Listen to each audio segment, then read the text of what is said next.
Tenemos con nosotros a María García, directora del Observatorio de Libertad Religiosa. María, gracias por acompañarnos. Buenas noches. Hola, buenas noches. ¿En qué medida es constitucional, sería constitucional o no, la prohibición del burka?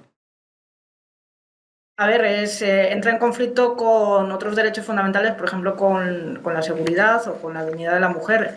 Es increíble que estos políticos digan que entra dentro de la libertad religiosa, cuando, por ejemplo, para ellos rezar delante de un centro que practica abortos o delante de la sede de su partido político no es libertad religiosa, pero esto sí. Sí, la verdad es que es alucinante. Bueno, además, en nuestro entorno, en Francia, se prohibió el burka ya en el año 2011. El asunto se llevó a Estrasburgo y Estrasburgo dijo que sí, que estaba de acuerdo con la Carta de Derechos Humanos. Así que no sé si el Constitucional se despegará de Estrasburgo o hará una interpretación ad hoc. No lo sabemos, pero bueno, al final lo que estamos viendo es que Estrasburgo avaló la ley francesa que prohíbe el uso del burka en los espacios públicos en bien justamente de la convivencia, y otros países también lo han prohibido, por ejemplo Bélgica, Dinamarca, Suiza, Bulgaria, Austria y otros países de nuestro entorno, por ejemplo Portugal e Italia, están dando pasos, están impulsando leyes para prohibirlo, con lo cual, bueno, parece que este gobierno quiere estar a nivel europeo cuando le viene bien y cuando no le viene bien no. Exacto, porque es que además parece que hay un consenso en Europa bastante claro. Francia lo prohibió en el año 2011, Bélgica también, pero es que después llegaron a Alemania, a Austria, a Italia, en fin, prácticamente todos los estados de la Unión Europea han ido en esa línea. En parte por la seguridad, porque claro, una persona sin rostro es un problema, pero también en parte, y lo más importante, porque es una violación gravísima a la dignidad de la mujer. Sí, exactamente. Al final, bueno, como he comentado al principio, entra en conflicto con otros derechos fundamentales. Entonces, bueno, tienen que tener en cuenta, ellos que tanto dicen de feminismo, tienen que tener en cuenta la dignidad de la mujer. Claro. María, una última cosa, aprovechando que estás con nosotros. El Parlamento Europeo ha emitido un informe sobre los derechos humanos en el año 2025 y ha hablado por primera vez de la cristianofobia y ha animado a la Comisión Europea a que tenga un relator, igual que hay un relator para la islamofobia, que haya un relator para la cristianofobia, que afecta a 380 millones de personas en el mundo. Creo que es una buenísima noticia, ¿no? Sí, sin duda es un gran paso. Nombrar esta realidad es el primer paso para proteger a las víctimas.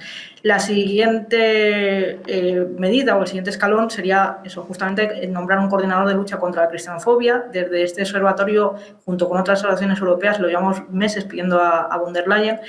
Y lo que pedimos también es que el Gobierno de España deje de esconder la cristianofobia, ahora que el Parlamento Europeo ya la reconoce tal cual, bajo etiquetas genéricas, porque el Gobierno de España nombra el antisemitismo, nombra la islamofobia, pero Marlaska nunca ha nombrado la cristianofobia. Es más, en sus informes lo incluyen en la etiqueta genérica de contracreencias religiosas, los ataques y los delitos de odio contra los cristianos, con lo cual sabemos que la mayoría son contra cristianos y no contra religión así en general.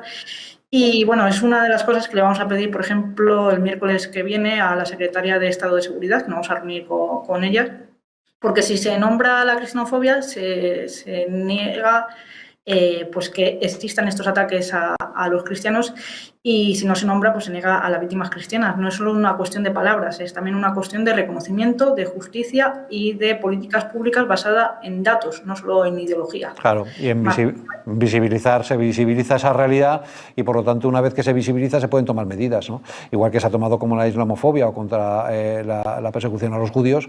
Aquí hay un tema gravísimo que es en el mundo, pero también en España, donde cada vez hay más atentados contra las iglesias, contra los propios sacerdotes, etcétera, ¿no?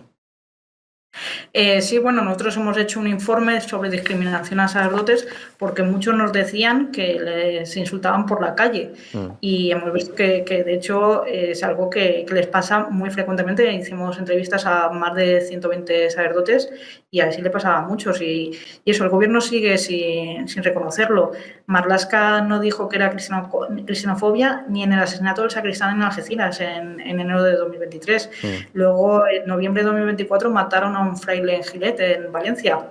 Y bueno, como decías, hay muchos ataques a iglesias que bueno, pues parece que pasan por alto y que no está pasando y porque no se nombra. Y en cambio, cuando se empieza a nombrar, se empezarán a tomar medidas para que estos números se reduzcan. Bueno, de momento nos quedamos con esa buena noticia. El Parlamento Europeo por primera vez nombra la cristianofobia, lo hace a instancias del Grupo Conservador ECR, y yo creo que eso es una pica en Flandes. Por primera vez se visibiliza esa realidad que afecta, insistimos, a 380 millones de personas. María García, gracias. Buenas noches. Muchas gracias a vosotros.